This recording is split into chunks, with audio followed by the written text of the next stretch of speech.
சற்று முன் கிடைக்கப்பெற்ற மிக மிக முக்கியமான செய்தி ஒன்று வெளியாகி உள்ளது.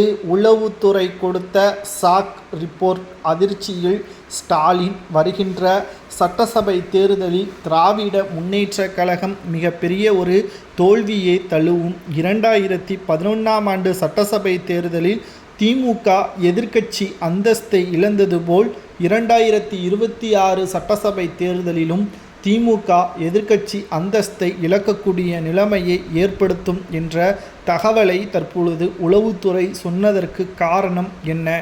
கடந்த 4 ஆண்டுகளாக திராவிட முன்னேற்ற கழகத்தின் செயல்பாடுகள் மக்களுக்கு பயனுள்ளதாக மாறும் என்று எதிர்பார்த்து காத்து கொண்டிருந்த தமிழக மக்களுக்கு தோல்வியை மட்டும்தான் திமுக கொடுத்தது.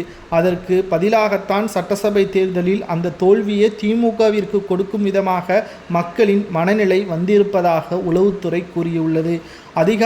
அரசு அதிகாரிகள் சரியாக வேலைகளை செய்கிறார்களா என்ற செயல்பாட்டு திறன் கொண்ட ஸ்டாலின் அவர்கள் அதை ஏன் கவனிக்கவில்லை? பத்திரப்பதிவில் அமைச்சர் மூர்த்தி அவர்கள் செய்த ஊழல், போக்குவரத்து துறையில் சிவசங்கர் அவர்கள் செய்த ஊழல், கிட்டத்தட்ட தீபாவளியை ஒட்டி கடந்த 3 நாட்களாக பேருந்துகளின் கட்டணம், தனியார் பேருந்துகளது கட்டணம் 4000 முதல் 6000 வரை உயர்ந்துள்ளது. விமான டிக்கெட்டை விட தற்பொழுது தனியார் பஸ் டிக்கெட் தற்பொழுது உயர்ந்திருப்பதற்கு மக்கள் கடும் கண்டனத்தையும் தெரிவித்துள்ளனர். 1 மாதங்கள் சென்னையிலிருந்து ஊருக்கு செல்வதற்கு, பயணங்களை மேற்கொள்வதற்கு சிறுக சேமித்து வைத்த பணங்கள் மூலமாக ஊருக்கு சென்று உறவினர்களுடன் கொண்டாடலாம் என்று நினைத்த இளைஞர்களுக்கும் வயதானவர்களுக்கும் தற்பொழுது பஸ்ஸின் பயண கட்டணம் மிகப்பெரிய அளவில் சிக்கலை ஏற்படுத்தியுள்ளது. ஸ்டாலின் அவர்கள் இதற்கு கண்டனங்களை தெரிவிப்பாரா? அதற்கான நடவடிக்கைகளை தெரிவிப்பாரா? எதிர்க்கட்சியாக இருந்தால் மட்டும்தான் நடவடிக்கை எடுக்கக்கூடிய வகையில், ஆளும் கட்சிக்கு அதிகாரத்தை தெரிவிக்கக்கூடிய வகையில் ஸ்டாலின் அவர்களது செயல்பாடுகள் எதிர்க்கட்சியாக இருந்த பொழுது இருந்தது.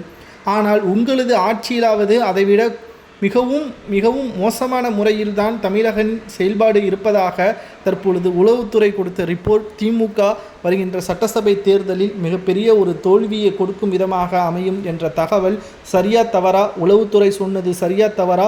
உங்களது பகுதியில் தனியார் பேருந்து கட்டணம் தற்பொழுது தீபாவளியை ஒட்டி எப்படி இருக்கிறது? விலைவாசி என்ன? இதை பற்றியான கருத்துக்களை மறக்காமல் கமெண்ட் வாயிலாக கூறுங்கள். தமிழக மக்கள் மேலிடத்திற்கு இதை பற்றியான கருத்துக்களை நாம் பதிவு செய்வோம்.